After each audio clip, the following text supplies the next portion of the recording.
ठीक है, तो यहाँ पे हम लोग को पढ़ना है अभी Koppen's scheme of classification of climate, यानी कि कोपेन्स ने कैसे क्लाइमेट को क्लासिफाई किया। कोपेन्स ने एक नया तरीका खोजा अपने टाइम में जो कि 1918 था। ठीक है, तो कोपेन्स पहले जान लेते हैं कि कोपेन्स थे कौन। ठीक है, कोपेन्स एक क्लाइमेटोलॉजिस्ट थे। व्हाट? क्लाइमेटोलॉजिस्ट। ठीक है, तो इन्होंने क्या किया कि इन्होंने बताया कि हमारा जो क्लाइमेट है हम लोग उसको किसी तरीके मतलब टाइप वाइज डिवाइड कर सकते हैं। ठीक है, और उसका टाइप करने का उन्होंने कुछ कोडिंग रखा। ठीक है, जैसे कोडिंग होता है ABCD, इन्होंने A से लेके H तक का कोडिंग रखा। ठीक है, अभी हम लोग वही जानेंगे। और उन सारे कोडिंग्स के बीच में इन्होंने सब कोडिंग भी डाला, जैसे कि अगर जो कोडिंग मेन कोडिंग है वो ABCDE और H दिखाएगा। ठीक है, और उसमें जो सब कोडिंग है जैसे कि उसके साथ बताना होगा कि टेम्परेचर कितना है। ठीक है, वहाँ का क्या एरिडिटी क्या है, कितना एरिड है। एरिड का मतलब कि वो रीजन में कितने मतलब वेजिटेशन ग्रो कर रहे हैं, पेड़ पौधा कितना है नहीं है, वो सारे चीज़ को ये डिफाइन करते हैं। ठीक है, तो ये NCERT है। ठीक है, 11th या 12th का शायद। ठीक है, इसमें हम लोग अभी पढ़ना शुरू कर रहे हैं कि आखिर लिखा क्या है, NCERT क्या लिखता है, क्योंकि इससे बेस्ट कोई बुक होता नहीं है। The most widely use classification is most widely use classification of climate is the empirical climate classification scheme developed by V. Koppen. V. Koppen means इनका ये मतलब जर्मन रशियन दोनों थे, मतलब जर्मनी में रहते थे, होंगे रशियन, इसलिए इनका नाम था व्लादिमीर कोपेन। इनका पूरा नाम था व्लादिमीर कोपेन। ठीक है, तो इन्होंने क्लासिफिकेशन किया किसका? क्लाइमेट का। उसको क्या मतलब किस क्लासिफिकेशन में दिया गया, तो उसको कहा गया इंपेरिकल क्लासिफिकेशन। ठीक है, जो यहाँ पे लिखा हुआ है NCERT में, empirical classification. Koppen identified a close relationship between the distribution of vegetation and climate, यानी कि किस क्लाइमेट में वेजिटेशन कैसा होगा। ठीक है, इन्होंने इसी चीज़ को डिफाइन किया। अब मान लो एरिड है, मान लो कहीं पे एरिड यानी कि वहाँ पे पेड़ पौधे ज़्यादा नहीं है, मतलब रेगिस्तान जैसा। लेकिन सेमी एरिड बोला जाए तो रेगिस्तान नहीं है बट वहाँ पे पेड़ पौधे नहीं है, जैसे कि हमारे लेह लद्दाख वाला रीजन। ठीक है, लद्दाख वाले रीजन में सिर्फ घास फूस ही मिलेंगे, क्योंकि वहाँ का जो मिट्टी है वो सब बारिश के थ्रू ऊपर वाला हाईलैंड है, हाईलैंड यानी पहाड़ है, वहाँ से बहकर सारा मिट्टी कहाँ आ गया, पानी वानी के थ्रू आ गया हमारे प्लेन्स में, यानी हमारे पास ये पटना वाला रीजन में आ गया। ठीक है, तो अब जब प्लेन्स में आ गया तो वहाँ पे तो कुछ बचेगा नहीं, और ऊपर से वहाँ पे धूप भी ज़्यादा नहीं है, ठंडा भी बहुत ज़्यादा, यानी कि वहाँ पे ऐसा वेजिटेशन मतलब क्लाइमेट नहीं है कि वहाँ पे बड़े पेड़ पौधे उग सकते हैं। ठीक है, इसलिए वो सेमी मतलब एरिड है रीजन। तो उन्होंने इसी वेजिटेशन और क्लाइमेट का जो कॉम्बिनेशन है, इन दोनों का जो रिलेशन इस्टेब्लिश हो रहा है, उसके आधार पर इन्होंने क्लाइमेट को क्लासीफाई किया। ठीक है, और वेजिटेशन को भी यही यहाँ पे लिखा हुआ है कि डिस्ट्रीब्यूशन कितना है वेजिटेशन का कैसे क्लाइमेट में। ही selected certain values of temperature and precipitation and related them to the distribution of vegetation and use these values of for classifying the climate। कहा इन्होंने कि इन्होंने क्या किया कि कुछ वैल्यूज़ को टेम्परेचर और प्रेसिपिटेशन, टेम्परेचर यानी कि वहाँ का पर्टिकुलर टेम्परेचर क्या है, क्लासिफिकेशन टेम्परेचर और प्रेसिपिटेशन मतलब वहाँ पे बारिश कितनी हो रही है, इन दोनों का जो रिलेटेड टर्म था, इन दोनों रिलेटेड टर्म्स को उन्होंने डिस्ट्रीब्यूट किया वेजिटेशन के हिसाब से। ठीक है, कि वेजिटेशन कितना वहाँ पे डिस्ट्रीब्यूटेड है। अब मान लो कि कहीं पे बारिश ज़्यादा हो रहा है तो वहाँ पे वेजिटेशन कैसा होगा, और कहीं बारिश कम हो रहा है और टेम्परेचर ज़्यादा है तो वहाँ पे वेजिटेशन कैसा होगा। दोनों तो डिफर करेगा ना, जहाँ पे ज़्यादा बारिश होगा वहाँ पे वेजिटेशन कैसा होगा, घना होगा, पेड़ पौधे खूब उगेंगे। ठीक है, लेकिन जहाँ पे बारिश भी कम है और गर्मी भी ज़्यादा है वहाँ पर क्या होगा, रेगिस्तान वाला डेजर्ट वाला इलाका हो जाएगा, सिर्फ झाड़ियाँ छोटे मोटे कीड़े मकोड़े ही रह पाएंगे। ऐसा नहीं है कि रेगिस्तान पूरी तरीके से कुछ होता ही नहीं, उसमें लाइफ होता है बट हमारे जितना नहीं होता है, वहाँ के रहने वाले जीव भी अलग होते हैं। ठीक है, तो उन्होंने क्लासिफाई किया था, बस उसी को जानना है। It is an empirical classification based on mean annual and mean monthly temperature and precipitation data. अब उन्होंने एक डेटा निकाला, मीन मंथली और मीन एनुअल किसी भी जगह का। मीन मंथली मतलब एवरेज निकाल लिया कि अब रोज़ दिन का टेम्परेचर तो बता नहीं सकते हैं कि संडे को इतना, मंडे को इतना, अगले वाले संडे, तो बताना इम्पॉसिबल है, पॉसिबल ही नहीं था, सिर्फ वही बताते रह जाते वो ज़िंदगी भर। ठीक है, तो उन्होंने बताया कि भाई देखो यहाँ का एवरेज टेम्परेचर ये रहा है, जैसे कि 20 से 30 डिग्री हमारा पटना वाला रीजन है। ठीक है, तो हमारे पास जो नॉर्मल टेम्परेचर है वो कितना रहता है, हमारे पास नॉर्मल टेम्परेचर 15 से 18 डिग्री नॉर्मल डेज में रहता है, और ज़्यादा समर में तो हमारे यहाँ आजकल कुछ ज़्यादा ही हो जाता है, 50 डिग्री 40 डिग्री, तो वो एक अलग बात है। एवरेज निकाला, साल भर का एवरेज निकालेंगे तो 15 से 18 से 20 के बीच में ही रहता है हमारा टेम्परेचर। ठीक है, उसके पीछे का भी कारण है, वो कारण बाद में जानेंगे, बट पहले हम लोग ये जान लेते हैं। He introduced the use of capital and small letter to designate climate group and type. उन्होंने क्लाइमेट के ग्रुप और क्लाइमेट के टाइप और ग्रुप्स को डेजिग्नेट यानी कि उसको क्लासिफाई करने के लिए कैपिटल और स्मॉल लेटर्स का यूज किया। Although developed in 1918 and modified over a period of time, Köppen scheme is still popular and in use। बोल रहा है कि इन्होंने कब डेवलप किया था, 1918, जो कि शुरू में हम बताया कि 1918 में इन्होंने डेवलप किया और धीरे धीरे चल के आगे वो डिफाइन होता गया और इनका जो थ्योरी है वो आज भी रेलेवेंट है, कि आज भी हम लोग पढ़ रहे हैं। रेलेवेंट है तभी पढ़ रहे हैं, नहीं तो पढ़ते ही नहीं। क्यों पढ़ते हम लोग? Koppen's recognised 5 major climate group. इन्होंने 5 तरीके का क्लाइमेट ग्रुप को बनाया। Four them are based on temperature and 1 on precipitation. 4 of them, 4 जो थे वो टेम्परेचर पे बेस्ड थे और एक जो था वो प्रेसिपिटेशन से। प्रेसिपिटेशन वाला जो हमारा हो जाता है वो लास्ट वाला है, ठीक है। एक जो है वो क्या पे है, प्रेसिपिटेशन, यानी बारिश कितनी हो रही है, ठीक है, उसी पे डिपेंड करता है। बाकी 4 जो थे टेम्परेचर पे, कहाँ का टेम्परेचर कितना है। और ये सिर्फ इंडिया में ही नहीं है, पूरी दुनिया में। हाँ, एक इंपॉर्टेंट बात कि जो क्लासिफिकेशन का जितना भी इन्होंने कोपेन्स ने डिवाइड किया, जितना तरीके का क्लासिफिकेशन था क्लाइमेट का, ये 5 जरूरी नहीं है कि वो 5 हर जगह लागू हो। जैसे इंडिया में 5 का 5 लागू नहीं होता है, क्योंकि हमारा जो मतलब क्लाइमेट है वो मानसून टाइप क्लाइमेट है, तो हमारे यहाँ मानसून वाला ही लागू होगा। बाकी क्यों होगा? ड्राई होता तब ना, सेमी एरिड कहीं कहीं पे है, ठीक है। इंडिया में कहीं कहीं पे, हर सारा का सारा लागू होना जरूरी नहीं है, ठीक है। और ये डिफाइन होता है कि कहाँ पे हम लोग हैं, ग्लोब में कौन सा वाले पार्ट में हम लोग हैं। अब मान लो कि कोई आदमी रह रहा है नॉर्थ पोल में, नॉर्थ पोल या साउथ पोल, आर्कटिक अंटार्कटिक वाला रीजन में, वहाँ पे मानसून टाइप क्लाइमेट कहाँ से होगा? होगा ही नहीं। बारिश कहाँ से होगी? बारिश होगी तो बर्फ बन के नीचे गिरेगा, सिर्फ वहाँ पे बर्फबारी होती है, बारिश नहीं होती वहाँ पे, ठीक है। तो इतना हमारा क्लियर है। टेबल नंबर 2.1, इन्होंने अब बताया कि टेबल नंबर 2.1 देख लीजिए, वहाँ पे जो इनका क्लासिफिकेशन है वो दिखेगा। ये नीचे जो ये वाला पार्ट में दिख रहा है, ये टेबल नंबर 2.1 है। अभी ये वाला इतना कंप्लीट करने के बाद वो पढ़ेंगे हम लोग, ठीक है। List the climate group and their characteristics according to Koppen. अब टेबल नंबर 12.1 में कोपेन ने जो भी अपना क्लाइमेट ग्रुप को क्लासीफाई किया था वो यहाँ पे दिखाया हुआ है, ठीक है। The capital letter A, C, D and E delineate humid climates and B dry climate। A, C, B और D, sorry A, C, D और E, A, C, D and E, ये सारे डेलिनेट मतलब ये डेजिग्नेट करते हैं, बताते हैं, ठीक है। ये डिनोट करते हैं किसको? ह्यूमिड क्लाइमेट को। और B जो है वो किसको करता है? ड्राई क्लाइमेट को। ऊपर में लिखा हुआ था ना कि यहाँ पे जो 4 है वो करता है टेम्परेचर पे और एक जो है वो करता है प्रेसिपिटेशन पे, यानी ड्राई क्लाइमेट है, यानी प्रेसिपिटेशन कितना होगा? प्रेसिपिटेशन जो है वो क्या होगा? 0। प्रेसिपिटेशन होगा ही नहीं, बारिश नहीं हो रही है, बारिश हो रही है बहुत कम हो रही है, 25 सेंटीमीटर से भी कम, तो वो ड्राई क्लाइमेट है, बारिश रेगिस्तान वाला एरिया है। द क्लाइमेट ग्रुप्स आर सब divided into types. Climate group को डिवाइड किया गया, सब डिवाइडेड, फर्दर भी डिवीजन का ज़रूरत पड़ा तो उन्होंने सब डिवाइड किया और उनको छोटे छोटे टाइप्स में डिवाइड कर दिया, ठीक है। डेजिग्नेटेड बाय स्मॉल लेटर्स, और उसको जो डिवाइड किया तो अब कैपिटल लेटर तो यूज़ कर चुके हैं, बचता है नंबर और स्मॉल लेटर, तो अब स्मॉल लेटर यूज़ कर लेंगे क्योंकि नंबर यूज़ करना रेलेवेंट यहाँ पे होगा नहीं, तो उन्होंने यही सोच कर किया होगा चलो भाई छोटा वाला लेटर को यूज़ कर लेते हैं, ठीक है।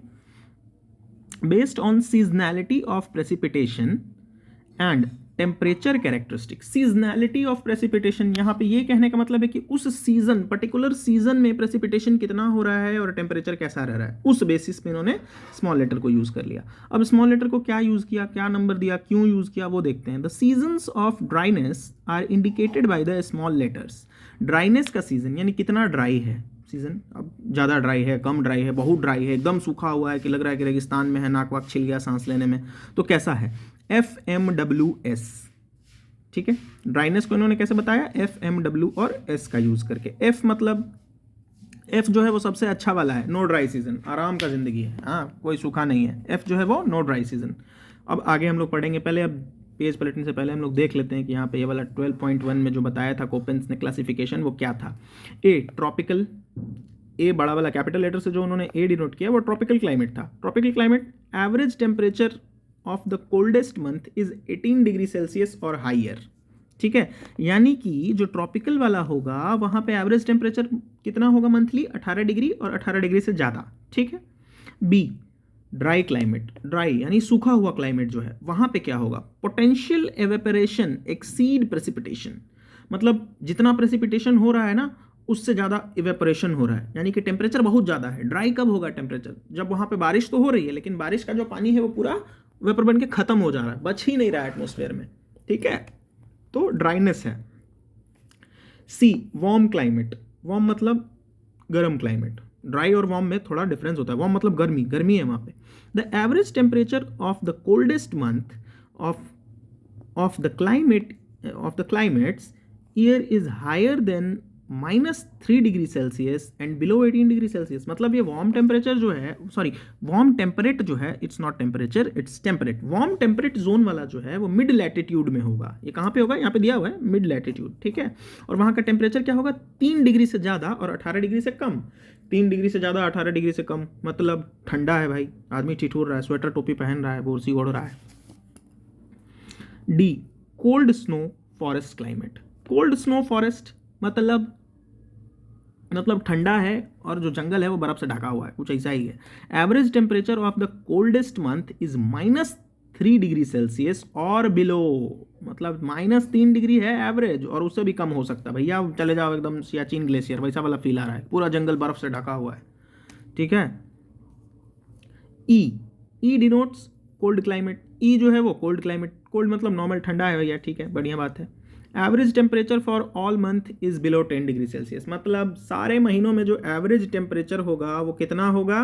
10 डिग्री सेल्सियस से कम, यानी 10 का पार नहीं करेगा, 10 से कम रहेगा। 8, 6, 5, 4 करता रहेगा नौटंकी, 8, 1 से लेकर 10 तक गिनता रहेगा। H, highland. एच जो है वो हाईलैंड को डिनोट करता है, यानी कि कोल्ड ड्यू टू एलिवेशन। अब एक चीज़ तो ज्योग्राफी में नॉर्मल जब हम लोग माउंटेन्स को पढ़ते हैं तो पढ़ते हैं कि भाई देखो माउंटेन जो जितना ऊंचा रहेगा, जितनी ऊंचाई पे बढ़ोगे वो जाते जाते धीरे धीरे ठंडा होता रहेगा। हिमालय उतना ऊंचा है तो उसका जो चोटी है वहाँ पे बहुत ठंडा है, ऑक्सीजन कम है।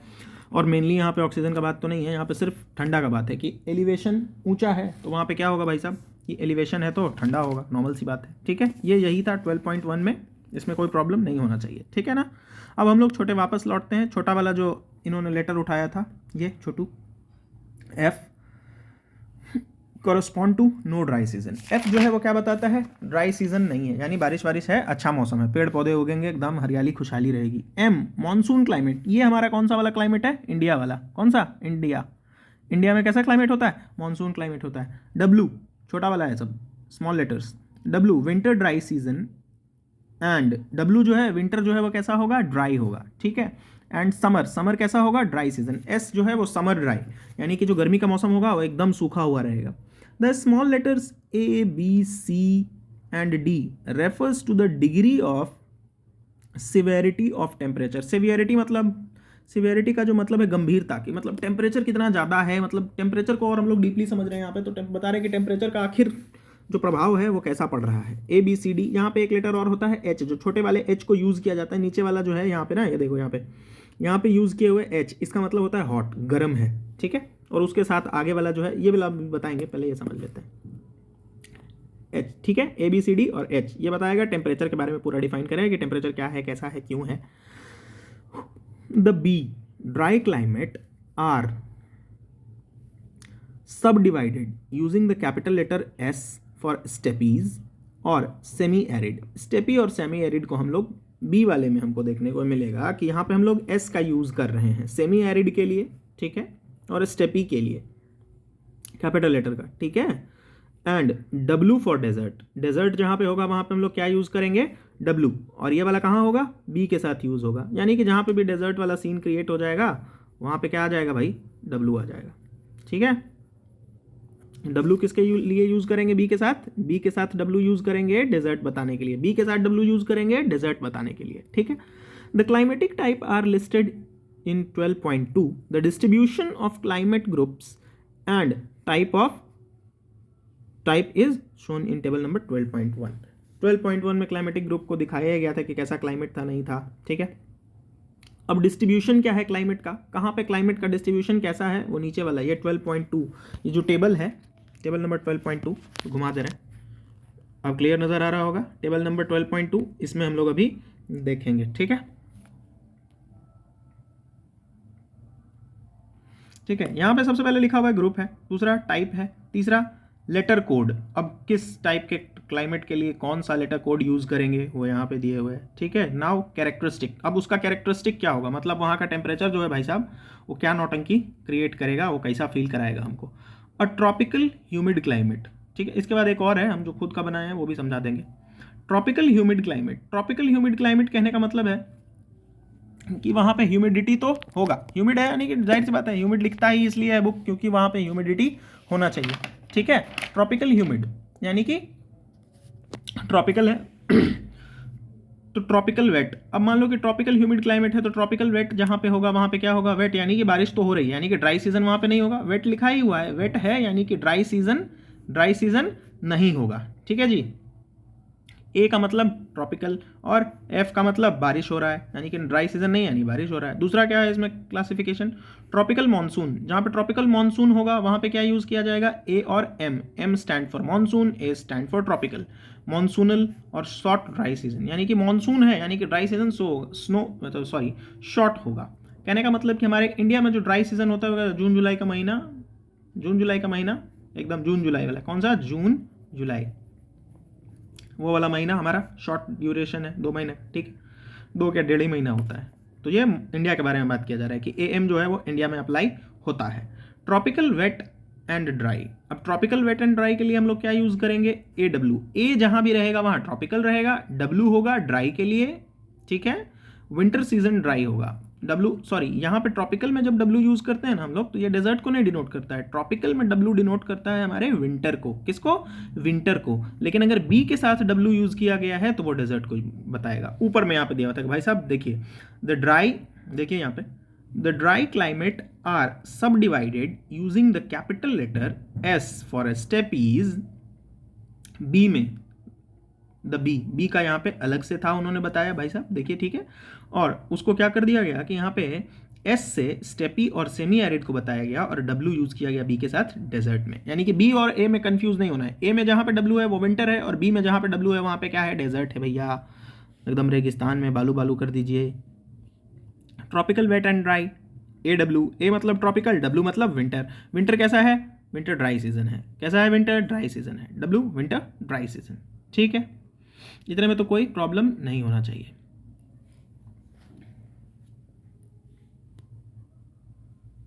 बढ़ गया, लाइट बढ़ गया। अब आते हैं हम लोग बी के साथ।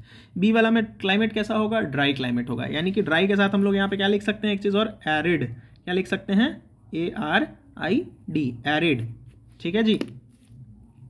सब ट्रॉपिकल स्टेपीज अभी तुरंत बताए थे, स्टेपीज के लिए क्या यूज करेगा, वो एस यूज करेगा, यानी बी क्या हो जाएगा, एरिड है यानी ड्राई क्लाइमेट है, एस जो है स्टेपीज है, एच जो है वो हॉट है, यानी कि लो लैटिट्यूड, सेमी एरिड और ड्राई। एरिड लिख दिया ना वहाँ पे, सेमी एरिड और ड्राई, यानी कि यहाँ पे कैसा होगा क्लाइमेट, सूखा ड्राई होगा, ठीक है। एस जो है वो किसके लिए, स्टेपीज होगा, और एच जो है वो कैसा होगा, गर्मी होगी। अब भैया जहाँ पे सूखा हुआ है, गर्मी भी है, जहाँ पे मतलब ड्राई है, ठीक है, स्टेपी है, ड्राई है तो कैसा, बड़ा पेड़ तो होगा नहीं, स्टेपी छोटा मोटा घास का मैदान ही होगा, ठीक है ना। और एच, अब जब ये दोनों वाला आ गया बीच में तो गर्मी तो होगी ही होगी, जाहिर सी बात है। सब ट्रॉपिकल डेजर्ट, हाँ अब यहाँ पे सब ट्रॉपिकल डेजर्ट बोला ना, डब्ल्यू, बी के साथ डब्ल्यू डेजर्ट को यू डिनोट करेगा तो BWH, एच मतलब अब डेजर्ट है तो गर्मी तो होगी ही होगी ना।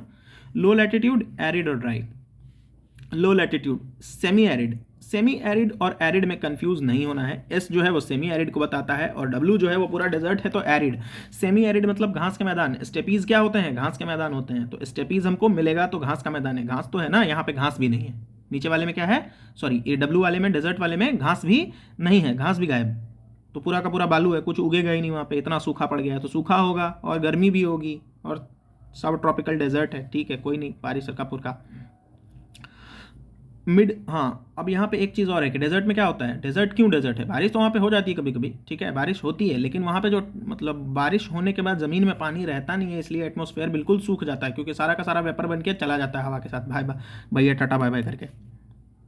मिड लैटिट्यूड स्टेपीज फिर यहाँ पे घास का है, यानी पूरा ये सेमी एरिड ही होगा। BS देखो, S फॉर सेमी एरिड हो जाता है, B for dry climate, dry है, सेमी एरिड है, और K स्टैंड्स फॉर कोल्ड, कैसा होगा, ठंडा होगा भाई, गर्मी नहीं है यहाँ पे, गर्मी के लिए कोई यूज़ किया गया है नहीं, ड्राई क्लाइमेट, सूखा हुआ क्लाइमेट। B जो है वो सूखा हुआ क्लाइमेट है, S जो है वो सेमी एरिड है, घास तो है लेकिन K ठंडा है, यहाँ पे गर्मी नहीं है। सेमी एरिड के साथ साथ क्या है, ठंडा है। और बी कैसा है, सूखा हुआ ठंडा, जहाँ पे कि छोटा मोटा घास उग रहा है, ठीक है, तो स्टेपीज है हो गया वो।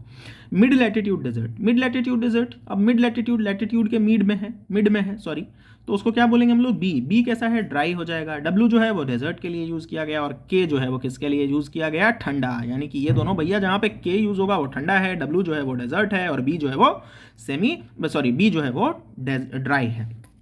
अब सी वार्म, देखो यहाँ पे सी जो है वो warm temperature mid latitude climate है, यानी कि सब ये सब मिड लैटिट्यूड पे है। कैसे है टेम्परेचर, वार्म है, वार्म यानी गर्म है, थोड़ा वार्म। देखो यहाँ पे हम वार्म के लिए एक बेस्ट चीज़ यूज़ कर सकते हैं, हॉट और वार्म के बीच में डिफरेंस कि warm water, Luke warm water. Warm का मतलब गर्म, जो आराम दे रहा हो, ठीक है। जैसे कि मान लो कि पानी से नहाएंगे, तुम लोग हॉट वाटर से नहाएंगे, खोलता हुआ पानी से नहीं नहाएंगे, वार्म पानी से नहाएंगे। गर्म पानी से नहा लिए, पता चला कि खोला हुआ 100 डिग्री से पूरा देह जल गया, तो उस पानी से हम लोग नहीं नहाएंगे। तो वार्म समझ में आ गया होगा कि कैसा है, ठीक ठाक है। ह्यूमिड सब ट्रॉपिकल, ह्यूमिड यानी कि ह्यूमिड से ही पता चल रहा है कि यहाँ पे बारिश तो हो रही होगी। ह्यूमिडिटी है यानी कि पानी का तो वहाँ पे सोर्स जरूर है, तभी ह्यूमिडिटी है। एटमॉस्फेयर में पानी है यानी कि पानी का स्रोत है, पानी वहाँ पे है। सब ट्रॉपिकल भी है यानी कि CFA। चलो अब हम लोग बात करते हैं सी यानी कि वार्म है, ठीक है, वार्म टेम्परेट। एफ यानी कि नो ड्राई सीजन, ड्राई, देखो यहाँ पे जैसे ही ह्यूमिड आया ना, no dry season, F use किया इसने। एफ मतलब कोई वहाँ पे ड्राई सीजन नहीं है, मतलब बारिश खूब हो रहा है, एकदम मस्त, पानी पानी नहाओ भैया। और जहाँ पे बारिश, गर्मी भी है और पानी भी है, तो जाहिर सा बात है कि ह्यूमिड सब ट्रॉपिकल ही होगा, ह्यूमिड ही होगा। ए जो है हॉट समर, गर्मी है। हाँ अब ये दोनों है, गर्म है, पानी है, तो समर तो गर्म ही होगा ना, ड्राई सीजन होगा नहीं, वार्म समर हो जाएगा। मेडिटेरेनियन क्लाइमेट जो है वो कैसा है भैया, चलते हैं देखते हैं। सी और एस, सी मतलब वार्म है, और एस मतलब क्या है हमारा, ड्राई समर, यानी कैसा होगा, hot and dry summer. C for hot और एस फॉर समर, ठीक है, एकदम ड्राई समर होगा, सूखा समर होगा। मरीन वेट कोस्ट, मरीन मतलब समंदर के अगल बगल है भाई साहब, ठीक है, मरीन मतलब हो ही जाता है समंदर। और वेट कोस्ट, वेट मतलब लिख दिया वेट, वेट यानी कि यहाँ पे एफ होगा, ड्राई सीजन होगा ही नहीं। और कोस्ट है यानी कोस्ट हमारे पास बी, वार्म होगा, ठीक है, यानी कि यहाँ पे भी थोड़ा ह्यूमिडिटी हो जाएगा, क्योंकि देखो भैया सी है गर्म है, एफ जो है ड्राई सीजन नहीं है और गर्मी है, बी मतलब कैसा है, बी का मतलब हमारा हो जाता है वार्म समर, समर यानी कि गर्मी, ठीक है। तो no dry season, warm and cool summer, देखो यहाँ पे लिख दिया warm and cool summer. Summer जो होगा हमारा कैसा होगा, वार्म एंड कूल होगा, नॉर्मल, ठीक है, ज़्यादा वहाँ पे घबराने का, मस्त चलो रहते हैं यहीं पे, घर और बनाएंगे हम लोग। D cold snow forest climate, cold snow forest climate. अब ये हम लोगों को देखना है, ये थोड़ा इंपॉर्टेंट सा चीज़ है कि कोल्ड स्नो क्लाइमेट कैसा होगा भाई